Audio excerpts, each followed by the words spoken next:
J'aime marcher en forêt plus que tout au monde. Pour moi, c'est comme regarder un très bon film. On ne sait jamais ce qui va arriver ensuite. Nous entrons dans une zone où il y a beaucoup d'éléphants. Nous allons probablement en croiser.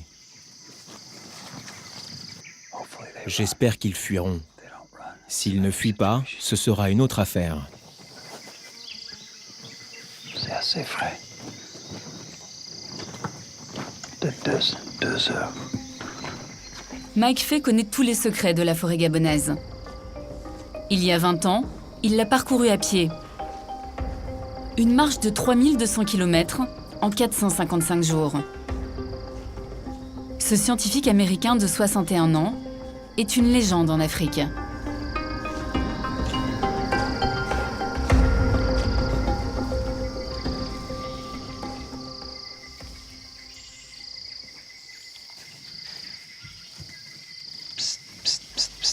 Craintif, mais très dangereux, l'éléphant de forêt peut rapidement charger et tuer.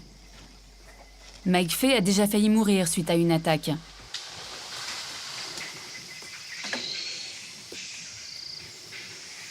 Cette femelle rebroussera finalement chemin avec ses petits, sans incident.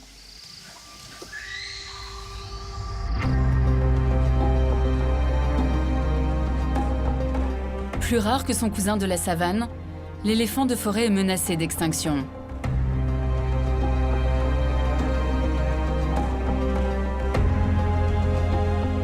À cause du braconnage, il en resterait à peine 100 000 en Afrique. La moitié vit au Gabon. C'est devenu un sanctuaire pour les éléphants.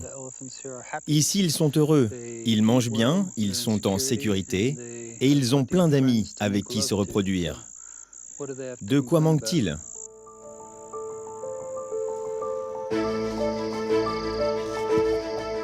Situé dans le bassin du Congo, le second poumon de la planète après l'Amazonie, le Gabon est un paradis pour les animaux. Un refuge pour les espèces menacées.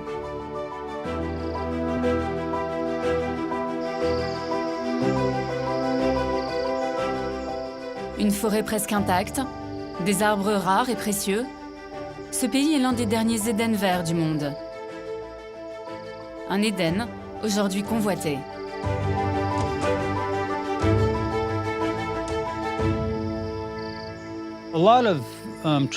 Dans les forêts tropicales d'Afrique, on trouve des arbres très anciens, des arbres de plus de 1000 ans. Des arbres de cet âge-là ont des qualités exceptionnelles. Vous n'imaginez pas la beauté de ce bois. C'est vraiment magnifique, malheureusement pour les arbres. Alors bien sûr, le monde entier les veut et les gens sont prêts à payer des prix exorbitants. Des arbres vendus à prix d'or pour faire des meubles ou des parquets. Des arbres souvent volés.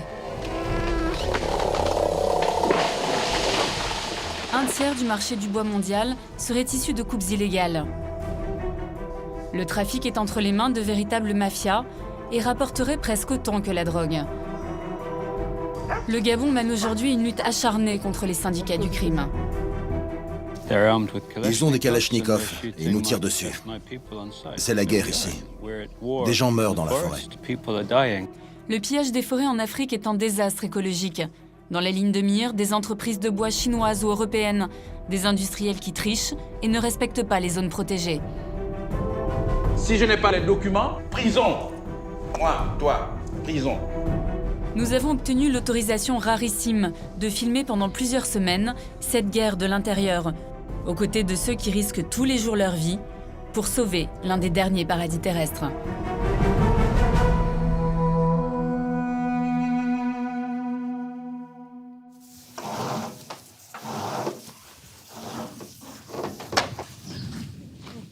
Wonga Wongé, un parc national à l'ouest du pays.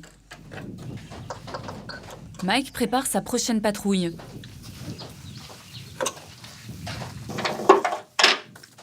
Pour protéger la forêt, il garde en permanence un œil sur elle.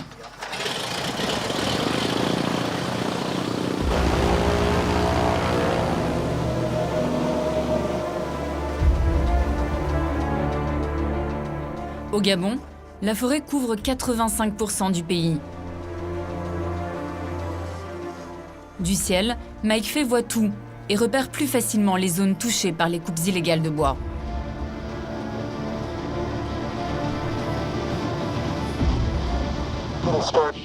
Je vais prendre des photos. J'ai eu raison de venir ici. C'est un vrai désastre. Ces mecs ont totalement perdu la tête. Mais c'est dingue. C'est à l'échelle industrielle. Ils prennent tout ce qu'ils peuvent et détruisent tout.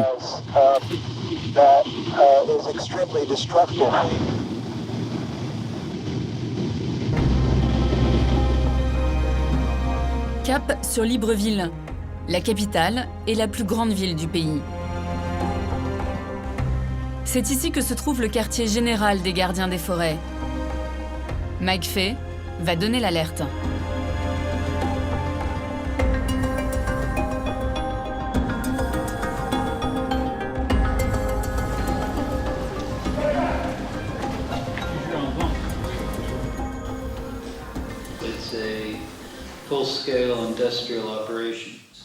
Où va le bois? Directement à Libreville. Il passe par le parc? Oui, bien sûr. Il n'y a pas qu'une route, il y en a partout. Il y en a des centaines. Ils s'enfoncent dans la forêt et prennent tout ce qu'ils veulent. On va enquêter. En 1992, Mike Fay, l'aventurier, et Lee White, le biologiste, persuadent le président Omar Bongo de créer 13 parcs nationaux. Le pays devient alors un modèle de conservation en Afrique. Les deux hommes consacrent désormais leur vie à protéger la nature au Gabon.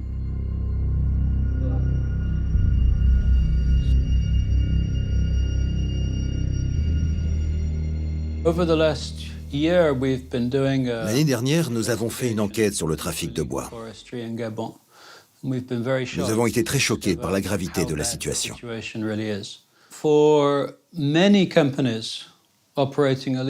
Deux tiers du bois coupé par les entreprises en infraction est illégal. Donc un tiers de leur bois est légal, deux tiers ne l'est pas. Si on fait une moyenne au Gabon, près de la moitié du bois exporté est illégal.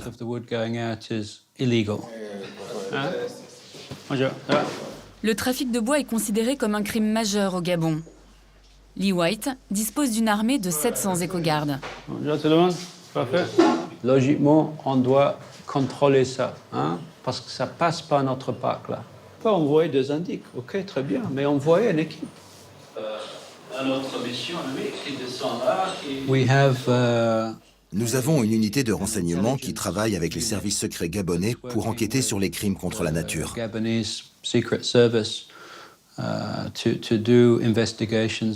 Je suis moi-même policier pour l'environnement. Nous avons le pouvoir d'arrêter quiconque qui commet un crime contre la nature, y compris contre les forêts.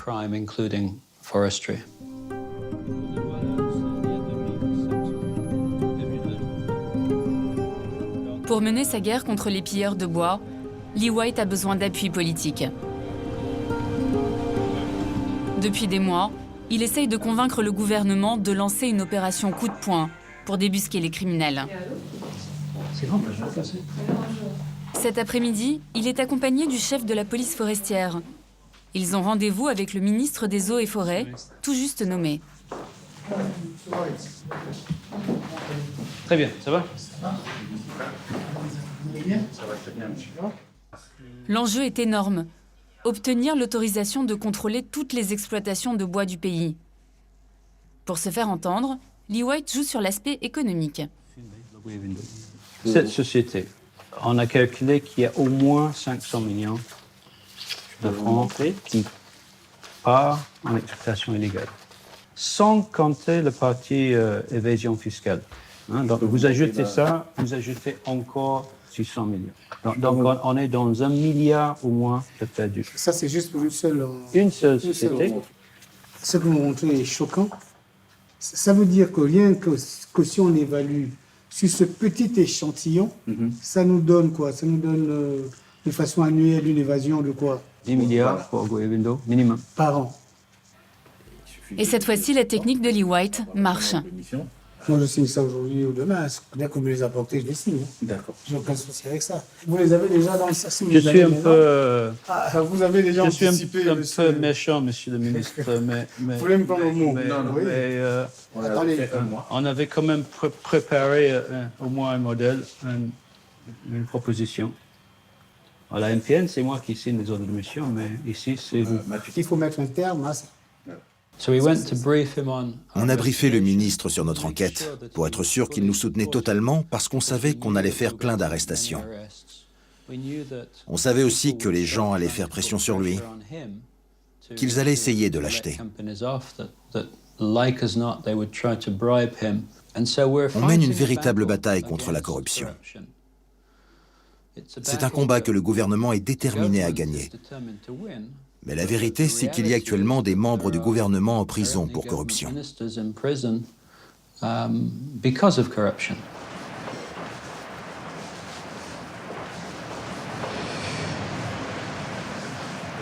bien, tu as du boulot maintenant. C'est David Ingessa, le chef de la police forestière, qui va diriger la mission sur le terrain. Oui, tu peux mentir avec moi. Une opération anti-mafia inédite est sur le point de commencer.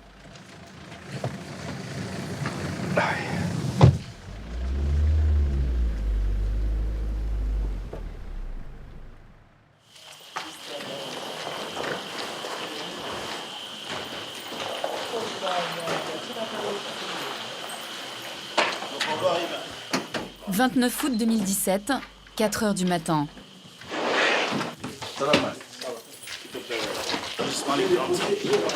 Dernier préparatif pour une mission qui va durer plusieurs mois. Allô? Il a pleuré comme ça toute la nuit? Avant de partir, David tient à dire au revoir à son petit garçon. Voilà, ça c'est bon. Tu es content? Tu m'as vu maintenant, faut faire dodo. Hein?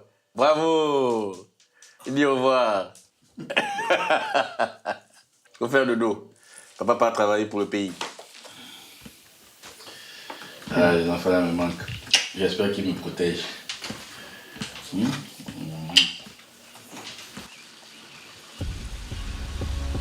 Avant le lever du soleil, le convoi quitte la capitale. À son bord, des rangers, des gendarmes, des agents du renseignement. C'est 60 bonhommes qui se rendent sur le terrain en une fois, avec tous leurs moyens et de manière inopinée. C'est jamais arrivé. Jamais. Direction Makokou, à plus de 500 km de Libreville, dans la région forestière la plus importante du Gabon. Le voyage va durer 12 heures.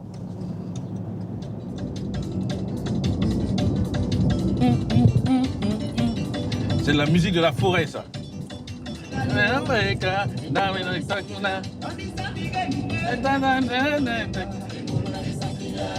Quand j'écoute de la musique en allant en mission comme ça, c'est comme avec toute mon équipe de football, un capitaine, dans le bus, vous chantez parce que le combat arrive. Là, je m'emporte un peu parce que je sais que je suis attendu. Et il faut être très professionnel. Pas d'erreur, pas de blessés, pas d'accident. Il faut penser à tout ça. Alors donc, la musique comme ça te motive, quoi. Les premiers contrôles commencent sur la route, avec les camions qui transportent le bois. On va voir. Ce véhicule appartient à une société forestière bien connue des services de David. C'est un récidiviste. Si c'est l'Iroko, c'est un récidiviste. On saisit ça. Elle a un certain nombre d'essences qu'elle ne doit pas couper. Mais là, on vérifie dans notre base si c'est bon. Maintenant, si, en vérifiant, les essences qui sont sur le bordereau, là, c'est pas bon, alors on saisit ça sur place. Ok, c'est bon. C'est bon? Tout est bon? Chers frères, vous transmettez mes félicitations pour ce camion-là. Mais nous allons vérifier le reste. OK? Voilà, seulement celui-là. Félicitations. Voilà, merci. Hein?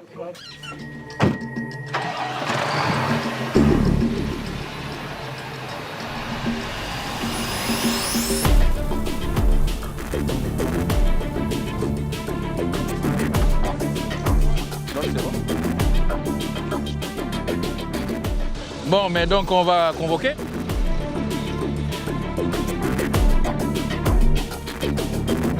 C'est une mission de police forestière très risquée. Parce qu'on s'attaque à des réseaux. Mais toute la chaîne, c'est une mafia. Mais donc on est conscient que c'est risqué.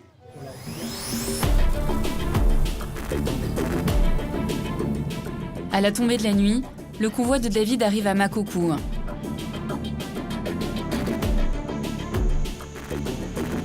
C'est ici que les soldats du bois vont établir leur camp de base.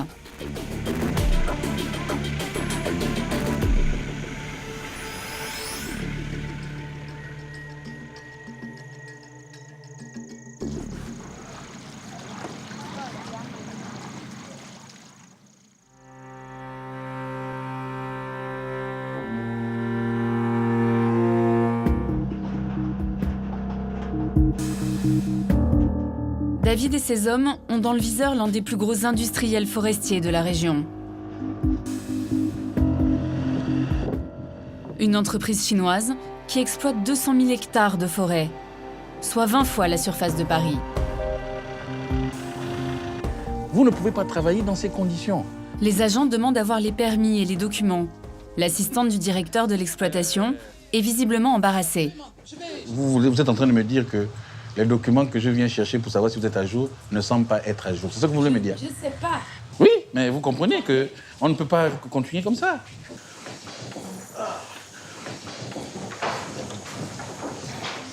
Le patron, que nous appellerons Monsieur Wong, va devoir s'expliquer. Voilà. Moi, je suis venu pour que papier des techniciens, bon. Maintenant, si papier n'est pas bon, aujourd'hui, je fais quoi? Vous y allez encore expliquer? Non. Moi, si papier n'est pas bon aujourd'hui, je me fâche. Moi, n'explique plus. C'est une entreprise mafieuse. Nous avons la certitude par nos investigations préalables qu'elle vole énormément de bois à l'État. Je veux les documents aujourd'hui.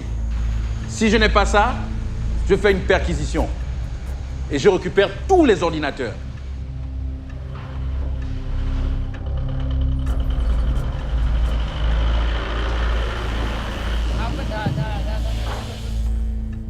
Le chef de l'usine est obligé de montrer toute la production aux agents forestiers et d'identifier chaque arbre. Il faut que tout concorde. S'il fait l'erreur, prison. Moi, toi, prison. L'entreprise doit respecter des quotas annuels. C'est la règle. Mais cet industriel a en réalité déjà coupé tous les arbres prévus pour les 13 prochaines années. Ton technicien, coupé 2030. C'est pas bon? C'est pas erreur? Mais c'est erreur grave. C'est ça là. C'est erreur grave. C'est pas couper tout, ça c'est faire la route. La route et puis tu voles le bois. Ça c'est crime économique au Gabon. Moi quand j'enferme, c'est quand on ne me respecte pas. Ce qui m'a tué, c'est pas qui m'énerve, tué. Ce qui m'a tué vivant, c'est que son attitude, il est convaincu que quoi que je fasse dans son entreprise, il va s'en sortir. C'est ça, cette assurance-là. Le bois volé est découpé au Gabon, envoyé en Chine, avant d'être ensuite vendu en Europe ou aux États-Unis. Monsieur Wong a désormais 1 semaine pour présenter des justificatifs. En attendant, le bois est immobilisé. Toute cette production que vous voyez là, toute cette production est coupée sur la base de l'illégalité. Là, je les ai coincés. Allez, on s'en va.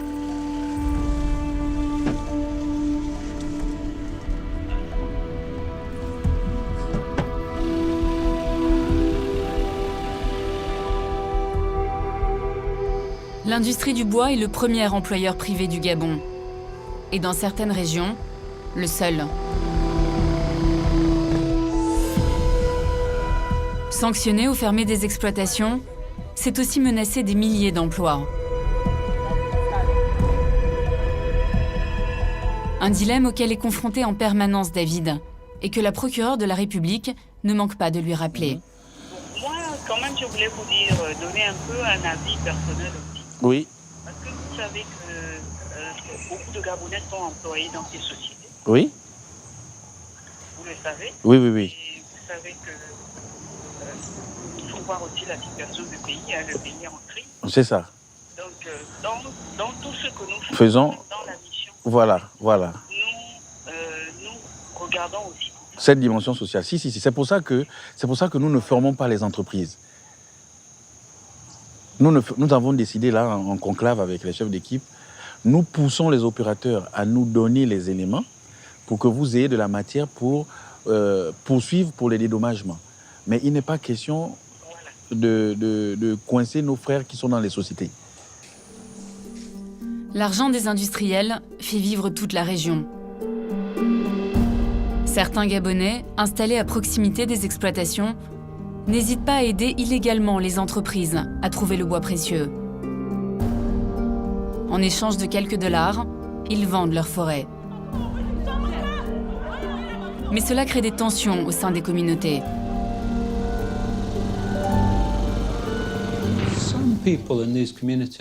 Certaines personnes dans ces communautés gagnent un peu d'argent grâce au trafic de bois. Donc, ils y participent. Mais d'après moi, même si cela génère quelques revenus, les villageois sont des victimes. Parce qu'une fois que ces industriels ont pris tout le bois, qu'est-ce qu'il reste à la population?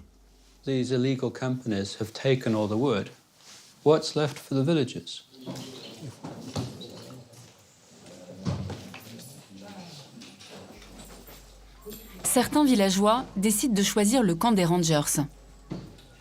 C'est la sécurité, hein? Oui. Un peu de sécurité, papa. Asseyez-vous. Bonjour. Mais pourquoi vous venez me voir? Je suis un indicateur. Oui. Parce que nous avions une forêt dans notre village. Cette forêt est mal gérée par le président et en complicité avec le Chinois qui... C'est qui le Chinois? Il est là? Il est là. Les indicateurs révèlent à David l'identité des criminels, les lieux de stockage du bois volé et le nom des essences interdites. C'est encore sur le parc, ils font ça sur le parc Agrumes 3. Le parc Agrumes 3, ok. Et il paraît qu'ils ont aussi des kevas zingo. Oui. Ils ont stocké, qu'ils sont aussi en train de scier. Ah, des kevas aussi, toujours dans le parc Agrumes là. Dans le parc. Ok, c'est très bon, très très bon. On va voir ça.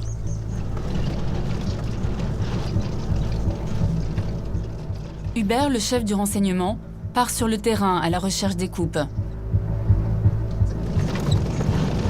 Tu as vu, regarde, là tu regardes un peu le gâchis. Tu as vu? Il y a une route là. Regarde le gâchis. Tu as vu le gâchis de la forêt? Vous vous rendez compte que la forêt est pêle-mêle, comme on dit chez nous. Ça veut dire qu'elle descend dessous. Après, comment voulez-vous que les écosystèmes se régénèrent? C'est pas durable. Regardez un peu les dégâts que ça fait. Alors d'abord.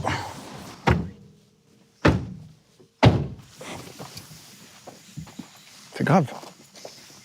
C'est grave. Ce chemin a été creusé par les trafiquants. Il a servi à traîner les arbres jusqu'à la route. Bon, là déjà, il n'y a rien à dire. La rivière est fermée. Ça, c'est du banditisme, c'est du terrorisme. Moi, j'appelle même ça du terrorisme. Oui, elle est fermée, ça coule plus, non? Ça coule que très peu. Voilà, une rivière. Donc, vous voyez une rivière qui est complètement obstruée. Et ils ne viendront jamais retirer ça. Ça, c'est clair. Ils ne viendront jamais le faire parce que pour eux, c'est du temps. Plus vite on coupe, plus vite on détruit, plus vite on s'en va. On veut prendre un fusil et puis régler les comptes. Un peu plus loin, Hubert et ses hommes découvrent une autre parcelle de forêt saccagée.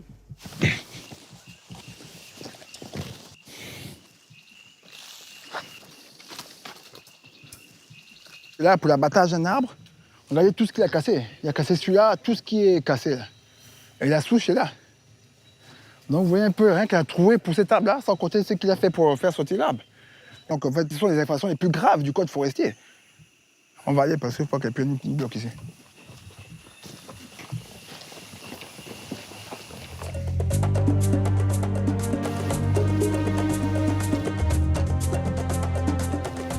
des trous à la place des arbres.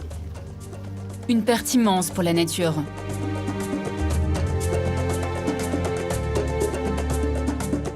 Mais les chemins creusés par les trafiquants ouvrent aussi parfois la route aux braconniers d'animaux.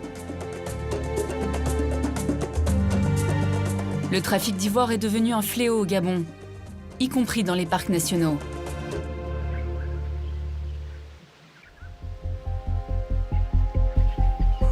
Lee White et son chauffeur viennent de faire une triste découverte.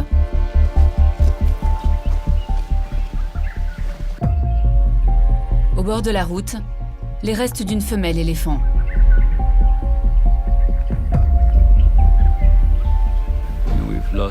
Nous avons perdu un tiers de nos éléphants en 15 ans. Les éléphants enterrent leurs morts et adoptent des orphelins. C'est un animal sensible, très intelligent. Chaque mort est une tragédie. Si je n'étais pas triste, je ne ferais pas ce métier. C'est un échec. Dans ma vie, j'ai vu trop de carcasses d'éléphants.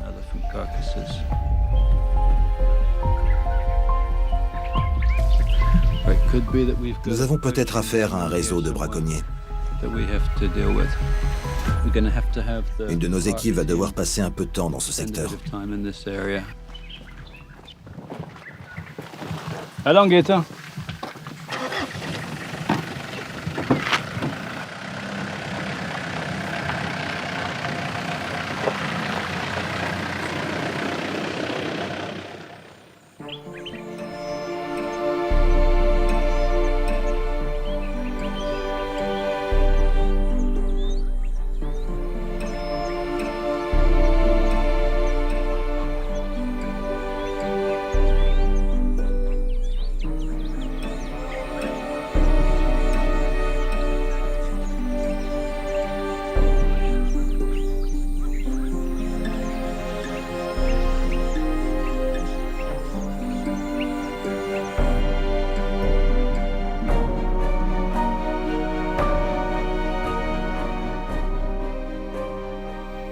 Pour les couleurs.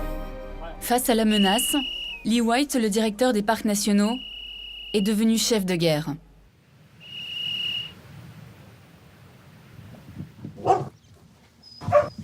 Ce matin, il passe en revue l'unité d'élite, la section 64.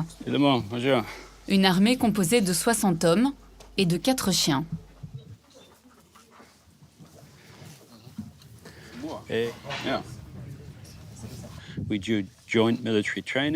Nous participons à des entraînements militaires avec les Marines américains, avec l'armée anglaise. Nous faisons des exercices de tir ensemble. Nous sommes aussi bons que les militaires au tir. Alors oui, nous sommes en guerre. Est-ce qu'on va gagner? Bien sûr. Nous allons gagner. Ce n'est pas seulement de l'arrogance. Il s'agit de défendre notre pays, la sécurité future du Gabon, de l'avenir du pays. Il faut que les ressources naturelles du Gabon profitent au développement du pays et non pas au développement du crime organisé, quelle que soit son origine. Nous sommes réellement en train de nous battre pour le futur de notre pays.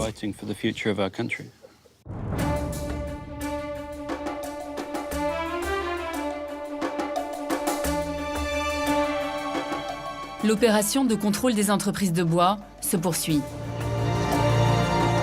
5 millions d'hectares de forêt à passer au peigne fin. Des centaines de kilomètres à parcourir. Un tiers de la production du bois du Gabon est faite ici. La section 64 va assister David Nguessa tout au long de sa mission. Mais le chef de la police forestière ne fait confiance à personne. Pour éviter les fuites, il est le seul à connaître le programme des journées. Vous avez des entreprises qui trichent au vu au su de tout le monde. Il y a quelque chose qui ne va pas. Mais on va les traquer jusqu'au bout.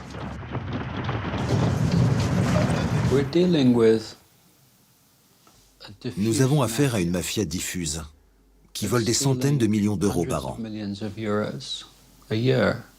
Et nous sommes sur le point de mettre un terme à cela. Comme vous l'avez vu en Italie avec la lutte contre la mafia.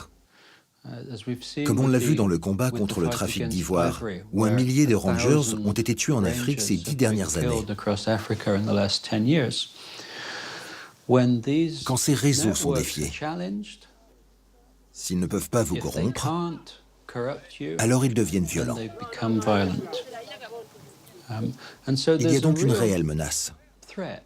Les personnes à la tête de cette mission vont être soumises à d'énormes pressions.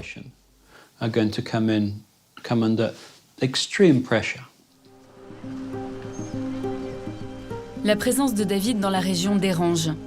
Il a reçu des menaces. Alors il est désormais accompagné en permanence de gardes du corps, y compris pour aller au restaurant.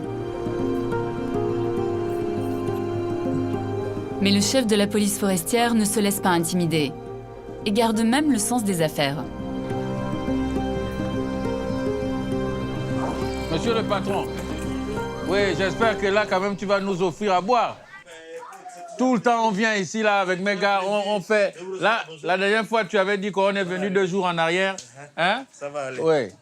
Quand même, là, on est pour 20 jours, 20, 30 jours. C'est un plaisir. Donc, il faut maintenant qu'on négocie pour savoir si on boit ici, si on mange ici, si aussi on a des gestes commerciaux. Naturellement. Ah. Tu m'en sais capable. Ah. Oui, oui. Non.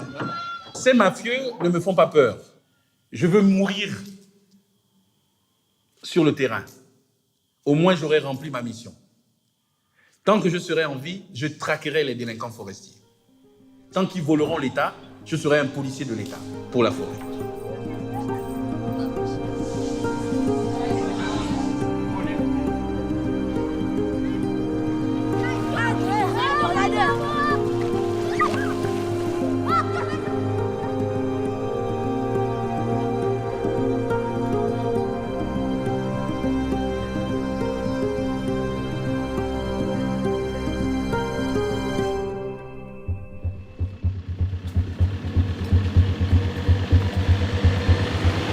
La section 64 retourne dans l'exploitation chinoise.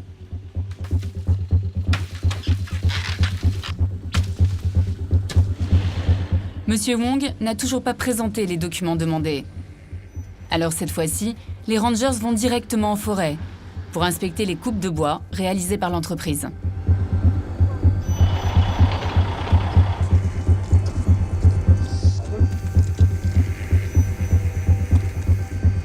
Celui-là, combien? 70. Voilà. Donc, il y a déjà 2 sous diamètre. Voilà. Parmi les grumes, des troncs inférieurs au diamètre légal. Des arbres coupés trop jeunes. C'est contraire à la gestion durable des forêts. Ça, là, c'est le petit bois. On va saisir ça. Un peu plus loin, l'équipe découvre du cipeau. Un bois précieux, très apprécié en ébénisterie, mais interdit à la coupe dans cette zone. Bon, là nous avons un tas de cipeaux. Ce n'est pas beaucoup. Mais le simple fait que ça soit posé là, c'est une infraction. Oui, mais c'est pas du cipeau, du Moukoulongo. Attends, tu veux aggraver ton cas. Non, je te pose la question à rien. Est-ce que tu veux qu'on aggrave le cas? Mettez des marques, oui. Bon, comptez seulement ça là. 11, hein. L'entreprise chinoise multiplie les infractions. Alors cette fois-ci, pas de négociation. Le bois et le matériel sont saisis.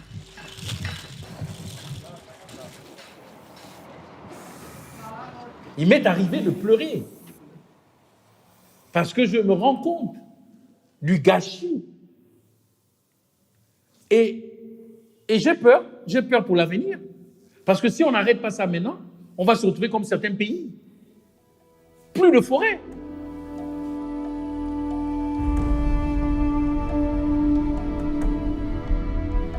La destruction de ces forêts menace le 2e poumon de notre planète après l'Amazonie.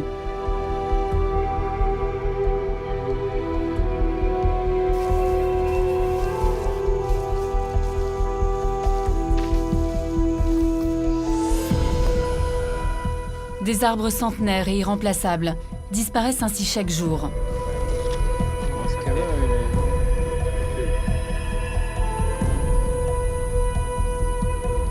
Une richesse inestimable, sacrifiée pour quelques milliers de dollars.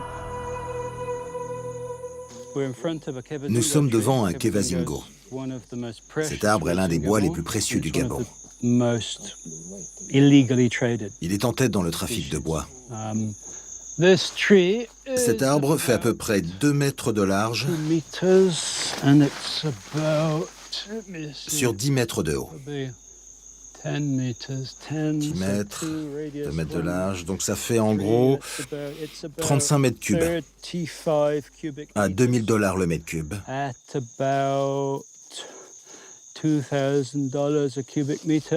Donc $2000, 35 mètres cubes, ça doit faire entre 60 et 70 000 $. Lee White étudie la forêt depuis 20 ans. Il mesure notamment la croissance des arbres pour suivre leur évolution. Les comprendre pour mieux les protéger. Est-ce que c'est bien horizontal? On a dépassé 3 mètres 6.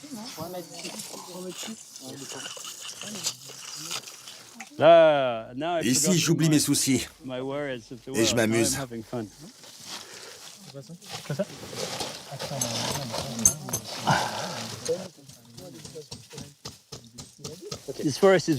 Ces forêts sont très importantes pour nous tous sur la planète. Elles absorbent le dioxyde de carbone de l'atmosphère et limitent le CO2 émis par les pays développés.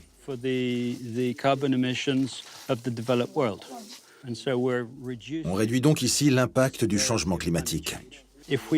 Si nous coupons ces forêts au lieu de les protéger, alors tout le CO2 emprisonné dans ce bois sera relâché dans l'atmosphère.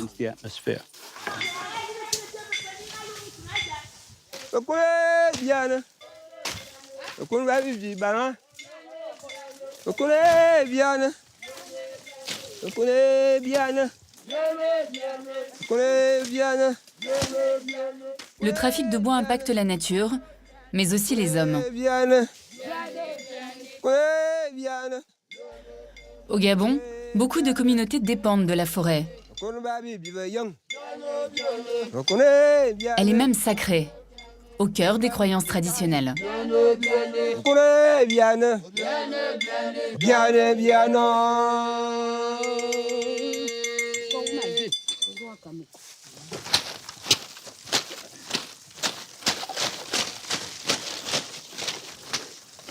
Vous savez, ça c'est le keva. Le bois qu'on appelle le keva. Le kevazingo, c'est ça.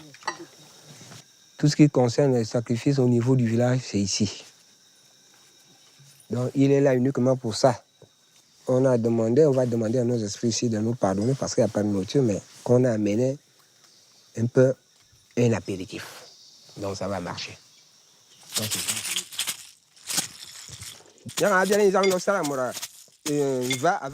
Ici, on demande aux arbres protection et prospérité.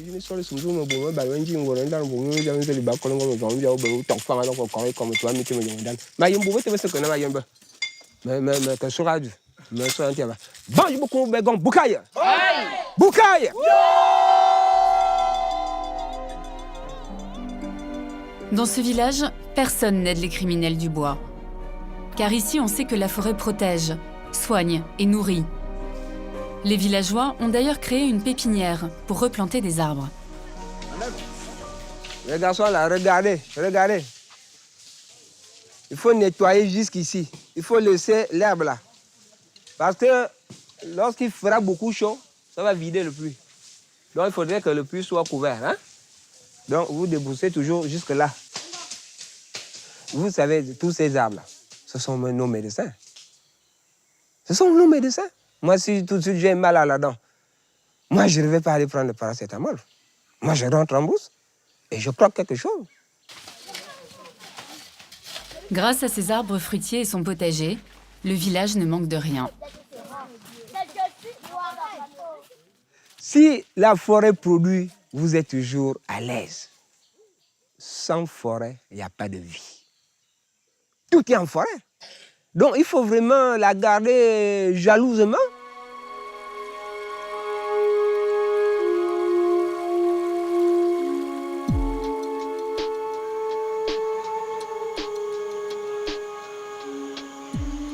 Ce soir, David et son équipe se préparent pour un combat dans tout autre genre. On n'est pas comme la France qui a perdu sa qualification.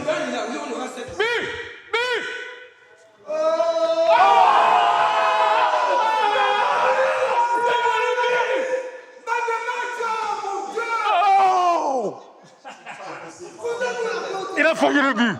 Il a foyé. Regarde, regarde. Ah, je ne peux pas supporter. Là, je quitte là.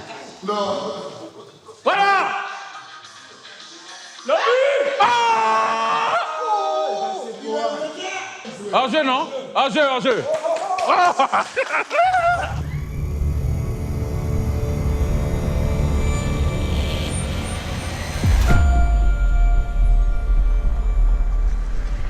Un des agents de David vient de recevoir un appel.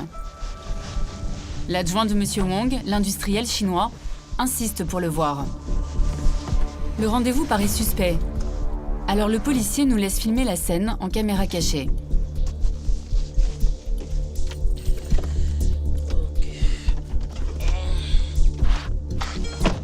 On dit quoi?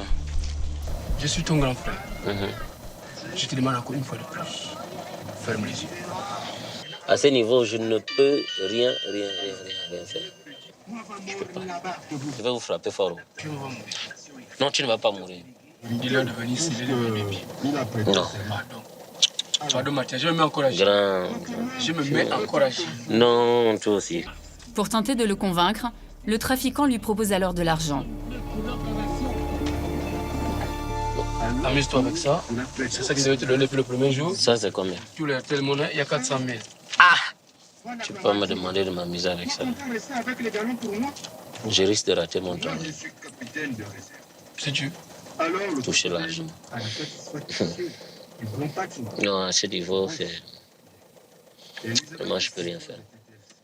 Ces individus, quand ils se rendent compte qu'ils sont cernés, ils n'ont pas d'autre choix. Ils vont tenter l'impossible. Ils vous déposent de l'espèce, c'est des fois 2 ans de salaire. Et cette corruption-là, elle est systématique quand ils sont coincés. Mais vous pouvez être sûr que tous ceux qui travaillent à la section 64, j'espère, ne tomberont pas dans les mailles de cette corruption. Et l'actualité des sports, c'est aussi à tout instant sur notre site internet What I've learned over the last year in this forestry. On s'est rendu compte que le trafic de bois est la plus grande source de corruption et donc l'activité criminelle la plus difficile à combattre.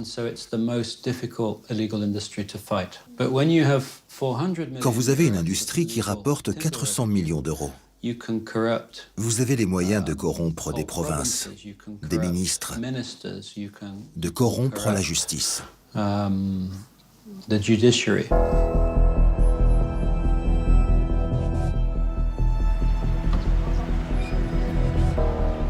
Une semaine après les premiers contrôles, c'est le début des interrogatoires sous haute surveillance. Les comptes et les permis de toutes les concessions visitées ont été épluchés. Il faut désormais clarifier les zones d'ombre. Monsieur, bon, vous comprenez français? Un peu? Vous voyez? C'est facile, hein? Alors que tout à l'heure, il fallait l'interprète. Ah! On ne trompe pas les gens, hein? Ta tête avait mal, donc tu ne te rappelais plus le français. Maintenant, tu te rappelles le français. Moi, je ne joue pas. Moi, je suis les vrais eaux et forêts. Je ne joue pas. D'accord? Je connais que tu comprends le français. Depuis longtemps.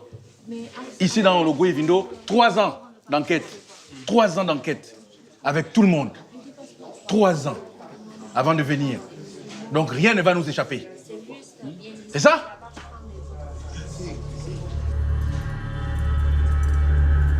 David auditionne les responsables d'entreprises asiatiques, libanaises, mais aussi françaises et africaines. Est-ce que tu reconnais que c'est l'illégalité? Si tu reconnais, on arrête seulement l'instruction. Rien qu'avec ça, déjà, c'est fini. Vous êtes en faute ou pas? Bon, allez. C'est le premier jour. Non, mais c'est fini. Il n'y a pas de problème. Ces gardes à vue nous ont permis de maîtriser le réseau d'acteurs, leur connexion et leur articulation, maîtriser la production qui l'achète, ça va où, etc. Le flux de bois va où? Ces auditions nous ont aussi permis de déceler les fonctionnaires véreux, les fonctionnaires et collègues déviants, et les politiques qui aussi influencent cette pratique illégale. C'est ça les auditions.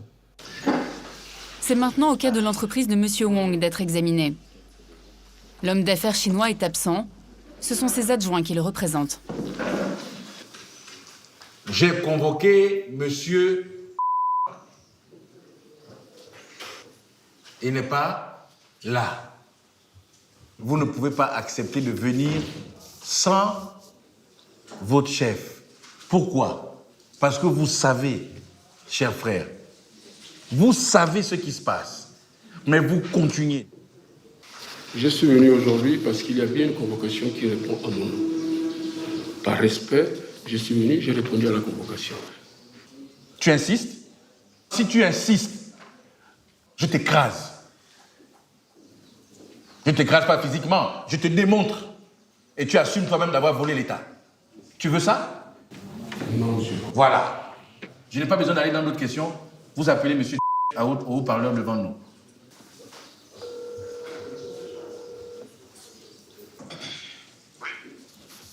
Ah oui, bonjour.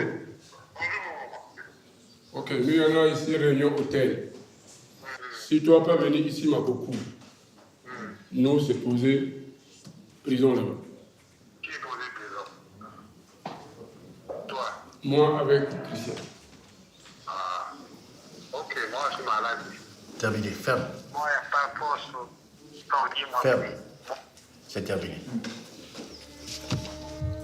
L'organisation de la garde à vue dépend de mon équipe de sécurité. Vous pouvez disposer.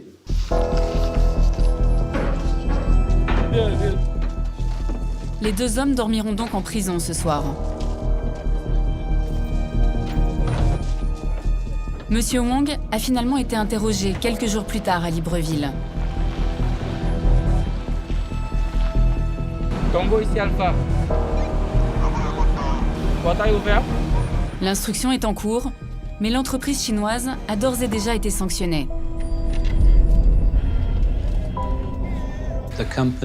La société va devoir payer plus d'1 million d'euros d'amende. Leur permis d'exploitation a été retiré.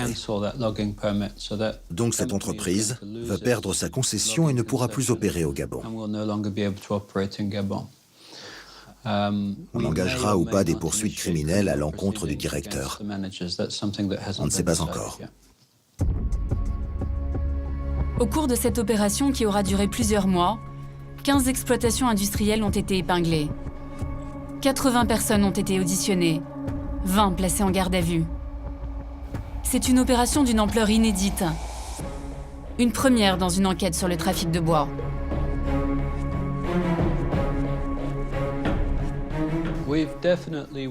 Nous avons clairement gagné une bataille importante. Mais il y a une guerre à remporter. La mafia riposte déjà et n'a pas dit son dernier mot. Elle va utiliser les menaces ou les pots de vin. Mais on est déterminé à rester ferme et à gagner cette guerre contre le trafic de bois.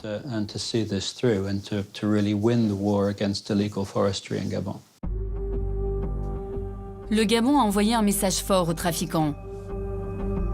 Mais pour combien de temps? Les opérations de contrôle se poursuivent désormais dans d'autres régions. David a repris la route. Cette chanson me fait penser à mon défunt papa. S'il était là, il aurait été peut-être content de moi là. Parce que sur le lit de l'hôpital, il m'avait dit, quand tu aimes ce que tu fais, tu le feras toujours bien. Et dis-toi bien que tout vient à point à qui sait attendre. Ça, mon père me le répétait toujours. Et j'ai attendu 20 ans, 20 bonnes années pour servir mon pays. Et aujourd'hui, je sers le pays avec fierté.